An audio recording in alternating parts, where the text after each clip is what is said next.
Getting started in photography is easy. In fact, if you're looking for how to get into photography, all you really need is a camera and a willingness to learn. This photography guide covers the basics of what you need to know to become a good photographer, and then a great one. As you learn to become a photographer, remember to evaluate your photography work with a critical eye and discard anything that isn't good enough. Even great professional photographers may toss out 90% or more of the pictures that they take, so don't be afraid to imitate the photography experts when deciding what to keep. Hang on till the end of this video because I'm going to review an astounding 41 different things you need to consider to become a professional photographer. Hi, I'm Jim Costa.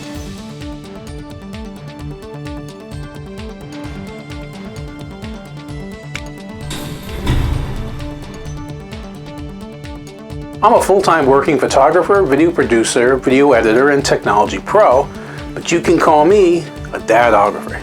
If you like what you see in this video, stick around to the end because I've got a couple of photography, video, filmmaking, and editing freebies, and even some training courses I'm going to tell you about that will definitely help to improve your work and help grow your business through earned media exposure.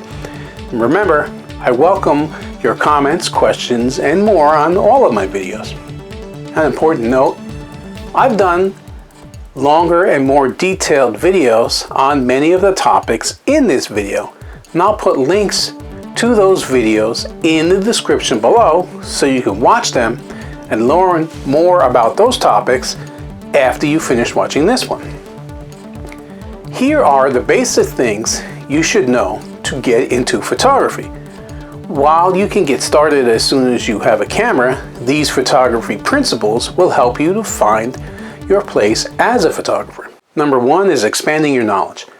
Information is a crucial aspect of taking good photographs. As a beginning photographer, one of your most important jobs is learning how different things affect your pictures. If you don't know why certain pictures aren't turning out a certain way, you can't change settings to account for the problem. Don't worry if this sounds like a lot of stuff to learn. It isn't as hard as it seems. And once you practice a little, you will be a master before you know it. Number two is experiment with different photographic styles. There is an incredible number of different ways to be a photographer. Some people focus on portraits while others do landscapes or drone shots. Some people do close-up macro photography and other people travel to dangerous zones around the world to collect photos for news corporations. You don't have to go far from home, but make sure you experiment and find out what sort of pictures you enjoy taking the most. This will make things significantly easier for you as a beginner photographer. Aside from helping you find out what you enjoy in photography, the experience of taking so many types of pictures will be useful in the future.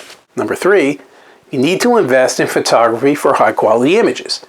You can take a few photos with your smartphone or tablet, but for serious photography work, you must make an investment. Between cameras, lenses, memory cards, carrying gear, and various other accessories, you can spend thousands of dollars in photography just getting ready to start. This is why I recommend starting with a small investment in your photography equipment, such as a point-and-shoot digital camera with zoom and other basic features. These usually cost about the same as a smartphone for a decent model, and they allow you to get hands-on photography experience before you start investing in more expensive equipment. That said, photography is a world where you get what you pay for. High-quality lenses and cameras do make a difference in the final pictures you get. So if you're looking to work as a professional photographer, you'll need to make the investment and get the right gear. Number four, editing is an important part of photography. Post-processing is an editing phase of photography where you change up a picture to get the result that you want. This is not inherently a bad thing or some kind of falsification of your work. While there's something to be said for purely natural images, post-processing can help you smooth out blemishes and create pictures that would otherwise be impossible. Don't be afraid of post-processing your photos to make them look better. It's a common and widely accepted practice in photography, especially when you're working for customers who care more about the final quality of the images than anything else. Number five, creating depth makes you a better photographer. Depth is a crucial aspect of good photography and doesn't refer exclusively to having a foreground and a background. Depth is a broader photography concept that also addresses the subject matter and encourages people to get the idea as soon as they look at your artwork. Great photographers also try to tell, or at least imply, a story in each photo. An image of two animals fighting over food, for example, is far more exciting and dynamic than pictures of the same two animals just sitting there. There are many ways to add depth to images, from changing the focus to adding a touch of humanity. In general, the more depth you add when you take photos, the better. Number 6, never stop learning more about photography. Learning is essential to great photography, even if you already have years of experience. Continual learning will help you develop new photography techniques and broaden your portfolio, both of which are essential for professionals. Selecting the right camera equipment for you is next. The best equipment for a newcomer is an all-in-one camera that you can use for digital photography. Almost all photography is digital these days, by the way. Classic Polaroid-style cameras still exist for special situations, but professionals almost exclusively stick with digital. If you decide that you want to continue as a photographer after learning the basics, you can invest in pro-grade equipment. How far ahead you should plan depends on your personal finances, but I recommend spending several months with your first camera and saving up the money for professional gear at the same time. If you decide to continue, you'll have a nice pile of cash ready to help you get started. If you decide that it's not right for you, then you'll still have a nice collection of money you can put towards a different hobby. Either way, it will be useful. So what should every new photographer learn? I want to say everything, but in all seriousness, there are two basic categories that you should learn when deciding to get into photography. The basic principles of taking images and camera equipment and settings. So let's start with learning the basics of photography. Here are some of the basic principles of photography. Keep in mind that the only way to truly understand most of these things is by doing. You can attend some beginning photography classes if you want, but that's not necessary. It's possible to self-teach photography for the beginner with sufficient resources. First, let's start with the 3 factors of exposure. The exposure triangle. The exposure triangle is a combination of 3 photography factors: the aperture, the shutter speed, and the ISO. I'll discuss each of those in more detail below. What you need to know about this triangle is that changing these settings is essential to taking the best possible photographs, and changing one usually requires changing at least one of the others as well. Let's start with aperture. Aperture determines how open the lens of your camera is. This has a significant effect on your digital photography. Wider apertures are more suitable for low light situations where you need as much lighting as you can get. Smaller apertures are better for illuminated areas where you don't need as much extra light. Wider apertures are also suitable for narrowing the depth of field, while smaller apertures can bring more of a landscape or other large scene into focus. Shutter speed is next. Shutter speed determines how long the lens of a camera stays open. Just like aperture and ISO, this has a significant effect on your photography. An image records everything that happens while a shutter is open, so leaving it open too long can create blurriness. However, some photographers do this intentionally with certain elements of a picture. High shutter speeds are particularly useful for collecting images mid-action. This is how you capture a sharp image of a person running or a drink spilling, for example. Any camera with a high shutter speed can also lower the speed as well, so most photographers prefer to get as high a maximum shutter speed as possible. Next, of course, is ISO. ISO is the last component of the exposure triangle used in digital photography. This is the image's sensitivity to light, and you want to control it to adjust the final image. A high ISO allows you to take a picture with less light, but it also increases digital noise and reduces detail, making the picture grainy. A low ISO means you need more light, but offers a sharper image. In general, you want your ISO as low as possible. However, there are times when increasing it is the only option to take a good picture, so be sure to practice with it. Next, perfect exposure takes practice. Exposure is by far the most essential part of taking a great image. Experienced photographers instinctively know how to adjust each of the three elements of the exposure triangle for a given situation. But for beginners, there's no substitute for experience. The best camera and lens in the world can't make a photo look good if the exposure settings are bad. Next, you want to pay attention to light. Light is a necessary element of photography. All cameras work by recording the light that reaches their sensors. When there isn't enough, they need support from flash devices. However, too much light can brighten an image and make it look washed out or even impossible to discern in detail. Next, consider drawing attention with eye lines.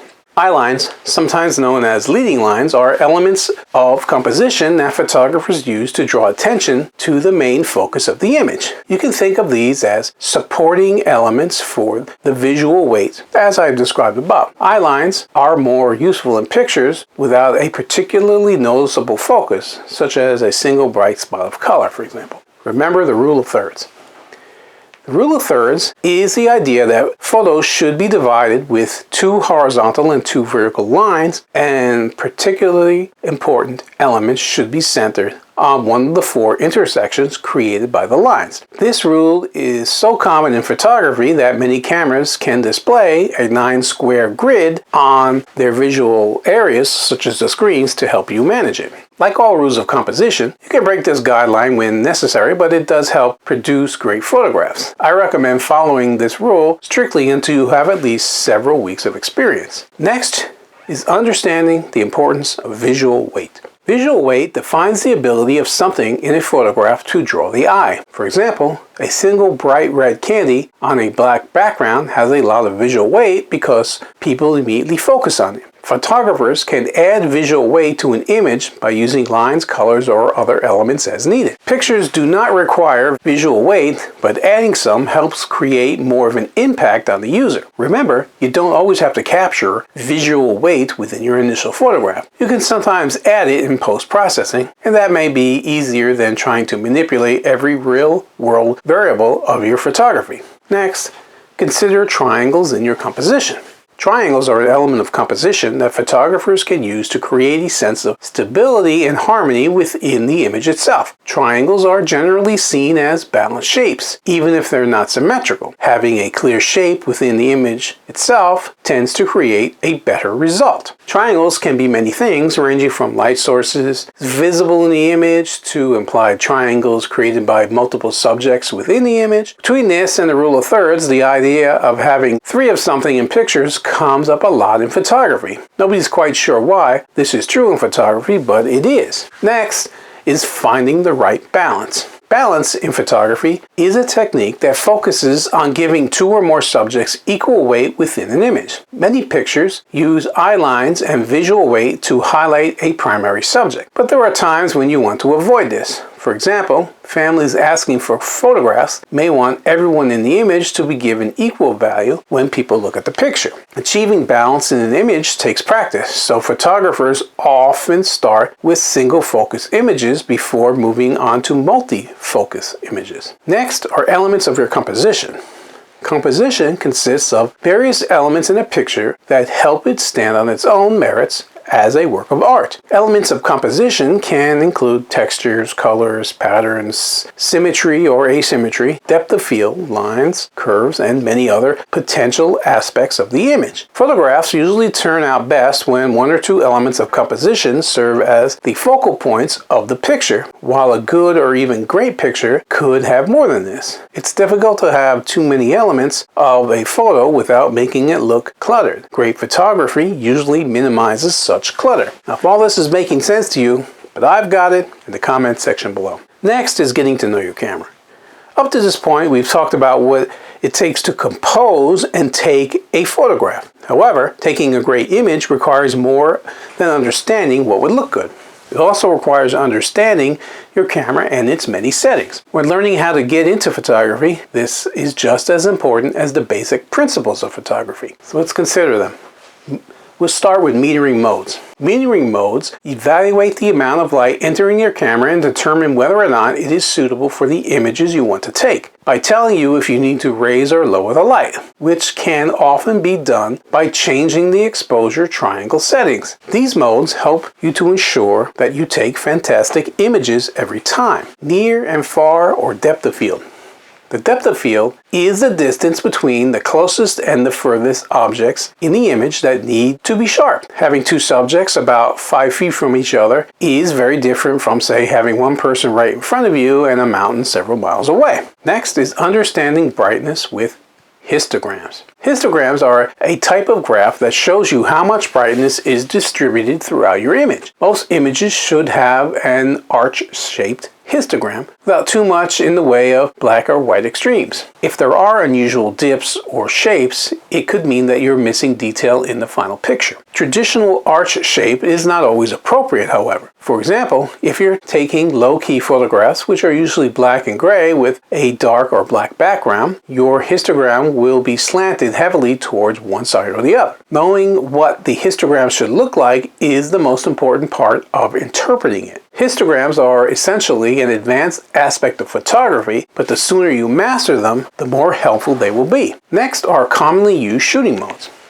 Modern cameras have a variety of shooting modes, but several options are particularly common. They include auto. The camera attempts to determine the best settings on its own. This is ideal for amateurs if you don't know what to set your camera to. Portrait. This mode focuses on a subject in the foreground and blurs out the background. Macro. Macro modes are for shooting very small objects, usually from extremely close up. Landscape. Landscape modes are for shooting broad scenery shots with even sharpness across the full width and depth of the image. Sports. Sports modes are for capturing fast-paced events and relies on high shutter speed to work properly. Night portrait. This mode is less common but tried to create lighter foreground balance against a dark background. Manual, the complete opposite of auto, this mode requires photographers to set everything first and then take the picture. Aperture priority. In this mode, photographers can set the aperture value first and then the camera automatically selects a shutter speed based on that information.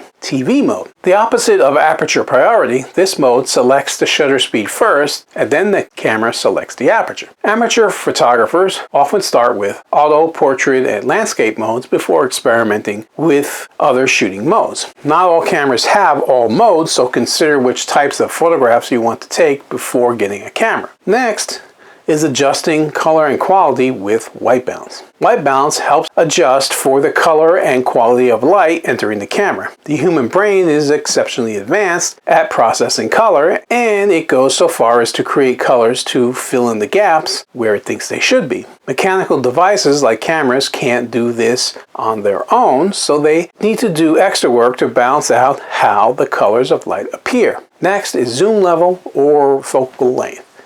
The focal length determines the distance between the image sensor and the lens while the subject of the image is in focus. Some people refer to this as the zoom level of the camera. A short focal length equals a wider picture, while a long focal length covers a much smaller area in greater detail. It's a zoom, in other words. Lenses with variable focal lengths work well enough, but fixed-length lenses offer inherently better quality. Professional photographers often have both types of lenses. Next, we'll look at crop factor.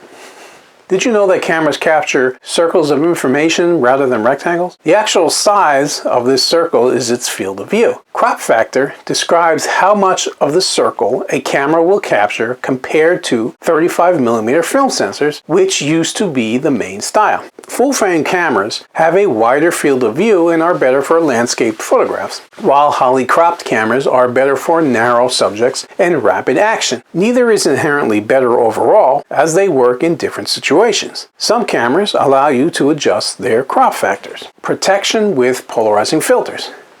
Polarizing filters go on the outside of your lens and block sunlight entering at specific angles. This is useful for photography because direct sunlight can damage your camera and your lenses, especially during periods of long exposure. Polarizing filters slightly reduce the quality of final images, but most photographers accept this and work to compensate for it in post-processing. Protecting the camera is usually more important than getting a slightly better shot. In most cases, a single polarizing filter can cover many photography lenses. However, if you have any particularly special lenses, you may need to get them a special polarizing filter specifically made for them. Professional-looking sharp images are next.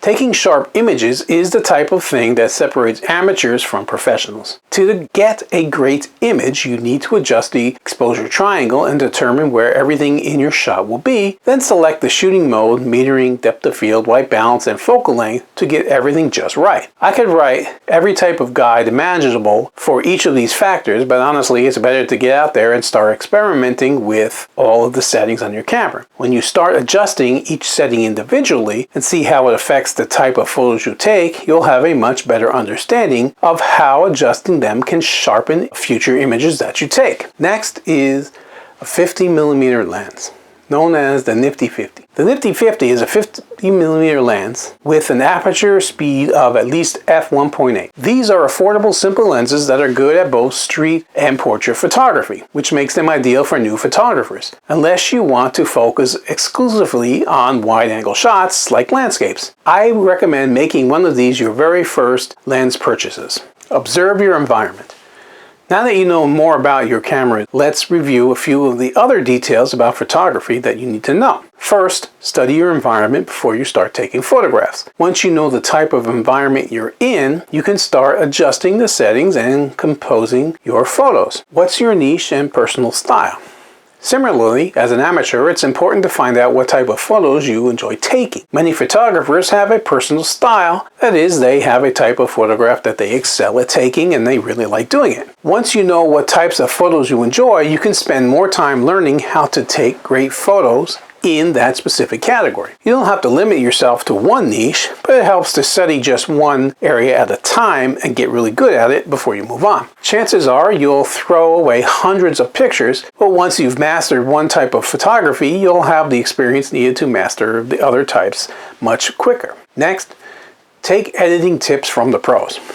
Editing helps produce the best possible pictures. When you can edit like a professional, you can create finalized pictures that are as good as they can be, not merely as good as your camera allows. Next, consider networking as a must for anyone who wants to be a pro. Networking is essential when determining how to get into photography as a professional. Many of your potential customers will come through networking, so this is the type of thing you cannot slack off on. This isn't necessary if you want to take photographs exclusively as a hobby, though taking a little paid work can mitigate the cost of your equipment. Next, you want to create a versatile portfolio.